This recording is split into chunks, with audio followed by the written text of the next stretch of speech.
You start the car, everything sounds normal, it pulls away fine, and then that little amber engine icon is staring at you. The worst part is the uncertainty. Is this a drive it for weeks and forget about it situation, or the first warning before something expensive melts down? If you're here because the check engine light on in Suzuki Swift just came on, the goal isn't to panic or to guess. The goal is to make one smart decision: is it safe to keep driving today, and what's the fastest way to narrow the course without throwing random parts at the car? Because that's the trap with a check engine light. The same light can mean a loose fuel cap after refueling, or a misfire that can quietly destroy the catalytic converter if you keep driving. And the car can feel almost the same in both cases. So let's start with the only thing that matters in the first minute: what the light is doing, and what the car is doing. If the check engine light is flashing, treat it as urgent. A flashing light usually means the engine is misfiring badly enough that unburnt fuel can overheat and damage the catalytic converter. You might still be able to limp home, but every mile can increase the bill. If it's flashing and the engine is shaking, lacking power, or you smell raw fuel, the safest move is to stop driving and arrange a tow, or at least shut it down and reassess. "I'll just drive gently" is one of those ideas that sounds reasonable and ends up being expensive. If the light is steady, you have more room to think. A steady light often means an emissions-related fault or a sensor reading out of range. It can still be serious, but it's not screaming "stop right now" the way a flashing light is. Now at symptoms. If the temperature gauge is climbing, if you see steam, if you have a strong fuel smell, if the engine is knocking, or if the car suddenly goes into a limp mode where it won't rev or accelerate normally, that changes everything. Overheating is not a drive and see situation. Neither is a loud mechanical noise. The check engine light might be the only warning you get before real damage. But if it's steady and the car drives normally, idles smoothly, and the temperature is stable, you can usually do a controlled diagnosis instead of an emergency response. Controlled diagnosis is how you avoid the two classic mistakes: ignoring it until it becomes a breakdown, or paying for a parts scan and repair where someone replaces sensors until the light goes away. Here's a quick reality check that helps: the check engine light is not a "this part is bad" light. It's a "the computer saw something it didn't like" light. The computer doesn't see broken parts. It sees patterns: too much oxygen in the exhaust, misfires counted on a cylinder, coolant temperature not behaving as expected, airflow readings that don't match throttle position, and so on. Your job is to capture that pattern. And that brings us to the single most useful tool for this situation: an OBD2 scan. When people say, "I got it scanned," sometimes they mean a shop read one code and guessed. You want a little more than that, because one extra piece of information can save you from replacing the wrong thing. So, when the check engine light on in Suzuki Swift is on, you want to read the codes yourself if possible, or at least ask for the right information if someone else scans it. On most Suzuki Swifts, the OBD2 port is under the dashboard on the driver's side, usually near the steering column area. You plug in a scanner or a Bluetooth adapter, turn the ignition on, and read the stored codes. If your scanner can do it, also capture pending codes, freeze frame data, and the readiness monitors. Freeze frame is a snapshot of what the engine was doing at the moment the fault was detected. That's gold.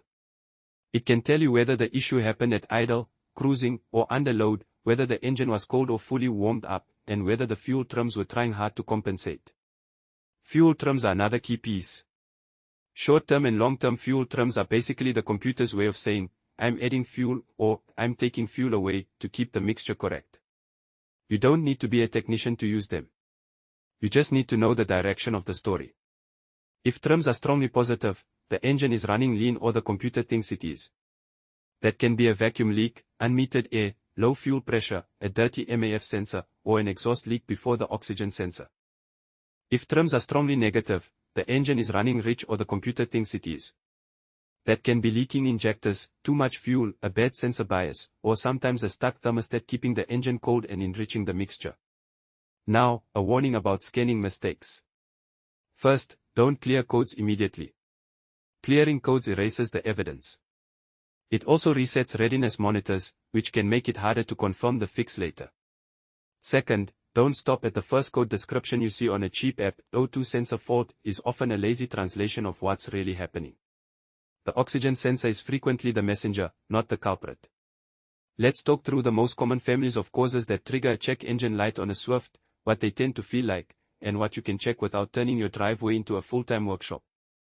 One of the simplest, and most overlooked, is EVAP leaks. These are fuel vapor system leaks, often triggered after refueling. Typical codes in this family include P0440, P0455, and P0456.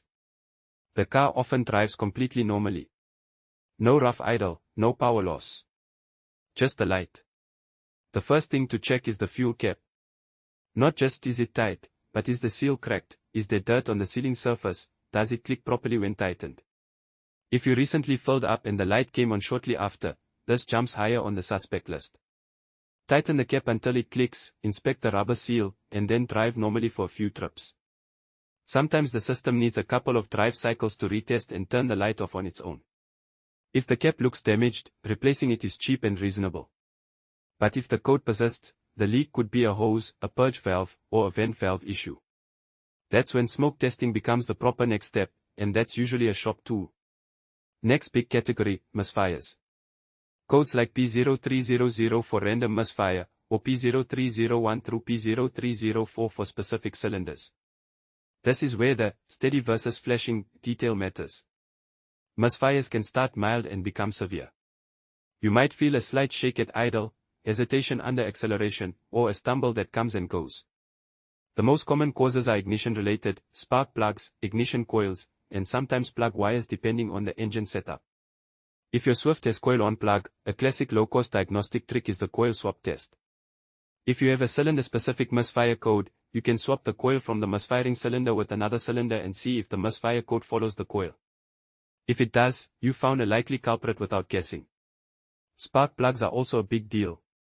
Worn plugs increase the voltage demand on coils, and that can kill coils over time. So if you replace a coil but leave ancient plugs in place, you can end up chasing the problem in circles. But misfires aren't always ignition. A vacuum leak near one cylinder, a clogged injector, or low compression can also cause a misfire. That's why freeze frame and fuel trims matter. If the misfire happens mostly at idle and trims are high positive, unmetered air is a strong suspect. If it happens under load, you start thinking about ignition breakdown, fuel delivery, or mechanical issues. Now, the code that causes endless confusion, P0420, catalyst efficiency below threshold. People see it and immediately replace the catalytic converter or the oxygen sensors. Sometimes that works. Often it doesn't. Here's the nuance. The catalytic converter is judged by comparing signals from the upstream and downstream oxygen sensors. If the converter isn't storing oxygen and smoothing out the exhaust the way it should, the downstream sensor starts to look too similar to the upstream sensor, and the computer complains. But why would that happen? Yes, the converter can be worn out. But it can also be damaged by misfires, oil burning, coolant burning, or running too rich. And an exhaust leak can trick the sensors. So if you have AP0420 and you also have misfire codes, or you've had misfires recently, the misfire is the priority. Fixing the misfire first can sometimes prevent a new converter from being ruined again. Replacing oxygen sensors because you saw PO2 in the description is one of the most expensive cheap mistakes people make. Another common family is lean condition codes like P0171. The car might idle high, idle rough, hesitate, or it might feel mostly fine but with slightly worse fuel economy. Lean codes are where you want to think in terms of air that the engine didn't measure, or fuel that the engine didn't get. Unmetered air can come from cracked intake hoses, loose clamps, a split PCV hose, or a vacuum line that popped off. Sometimes it's subtle, a small crack that opens more when the engine moves. A quick visual inspection can catch a lot. Look for oily residue around a split hose, listen for hissing, and check that the air intake duct between the airbox and throttle body isn't torn. Then there's the MAF sensor, if your Swift uses one. Codes like P0101 or P0102 can point in that direction. A dirty MAF can misread airflow, causing the mixture to be wrong. People love to spray things. Be careful. Only use proper MAF cleaner, never brake cleaner, and don't touch the sensing element. And even then, cleaning is not a guaranteed fix, it's a reasonable step when symptoms and codes align. If your engine uses a MAP sensor instead, similar logic applies, the computer is trying to reconcile airflow, throttle, and engine load. A vacuum leak can make MAP readings look wrong. So again, don't jump straight to replacing the sensor without checking for air leaks. Coolant temperature and thermostat issues are another sneaky one. Codes like P0115 or P0128 can show up when the engine isn't warming up as expected or the temperature signal is implausible. This can affect fuel mixture and emissions, and sometimes it just keeps the light on with no dramatic driving symptom besides maybe weak cabin heat or slightly higher fuel consumption. The risk here is not usually immediate engine damage, but ignoring cooling system warnings can become serious if it's actually overheating or losing coolant. If you're ever topping up coolant repeatedly, that's not a sensor problem until proven otherwise. Now let's talk about the temptation everyone has, clearing the code to make the light go away. Clearing codes is not a repair. It's like taking the batteries out of a smoke alarm. The fire might still be there. There is a right time to clear codes, after you've made a repair or correction, and you want to see if the system passes its self-tests. But even then, you should understand what you're trading away. When you clear codes, you reset readiness monitors. That means the car needs a certain mix of cold start, warm up, cruising, and idle time before it can say, yes, the catalyst test passed, the EVAP test passed, and so on. If you clear codes too early, you lose the ability to see whether the problem is truly gone or just temporarily not detected yet. So what's the practical plan that keeps you safe and keeps your wallet intact? First, classify urgency. Flashing light or severe symptoms means stop driving and address it immediately. Steady light with normal driving means you can proceed to scanning and basic checks. Second, scan and write everything down. Not just the code number, but whether it's stored or pending, and any freeze frame data you can access. If you can see fuel trims at idle and at a steady cruise, note those too. Even a photo of the scanner screen helps. Third, do the simplest, highest probability checks that match the code family. Evap codes after refueling. Check the cap and seal. Misfire codes. Inspect plugs if you can, consider coil swap if it's cylinder specific, and don't keep driving if it's flashing. Lean codes. Inspect intake hoses and vacuum lines, check for obvious air leaks, and consider MAF cleaning only if appropriate. P0420. Look for misfires and fuel trim issues first, and don't assume the oxygen sensor is the villain. Fourth, avoid replacing parts until you have a reason. A reason can be a test result, a code that follows a swap component, a visible crack, or data that points clearly to a sensor being out of range. Random replacement is how a cheap problem becomes an expensive hobby. And here's a small but powerful cost control move: if you do go to a mechanic, don't just say, the check engine light is on. Bring the codes and the freeze frame notes. Ask what tests they'll do before replacing parts. A good shop won't be offended by that question. They'll explain their process. A shop that wants to sell you an oxygen sensor the moment they see P0420 without checking for misfires or leaks is telling you how the rest of the story will go. There are also a few edge cases worth knowing, because they change what you suspect. If the light came on right after a battery disconnect or a dead battery jump, you might see odd behavior for a short time as the car relearns idle and trims. That doesn't mean ignore codes, but it does mean you should be careful about blaming a sensor instantly. If the light is intermittent, coming on and off, that often points to a marginal connection, moisture, a small leak that only shows under certain conditions, or a component that fails when hot. In those cases, freeze frame is even more valuable because it captures the conditions when it happened. If the light came on after heavy rain or a car wash, think about moisture in ignition components, especially if you also feel misfires. That doesn't mean you start spraying water displacing chemicals everywhere, but it does mean you inspect for cracked boots, loose connections, and water intrusion. Now, one more thing people don't like to hear: sometimes the car drives fine because the computer is compensating. Fuel trims can hide a vacuum leak for a while. A weak coil can misfire only under certain loads. A thermostat stuck open can be fine until winter, when the engine never warms properly and fuel economy drops. The light is often the earliest warning, not the last. So if you take only one mindset from this, treat the check engine light as a request for information, not a verdict.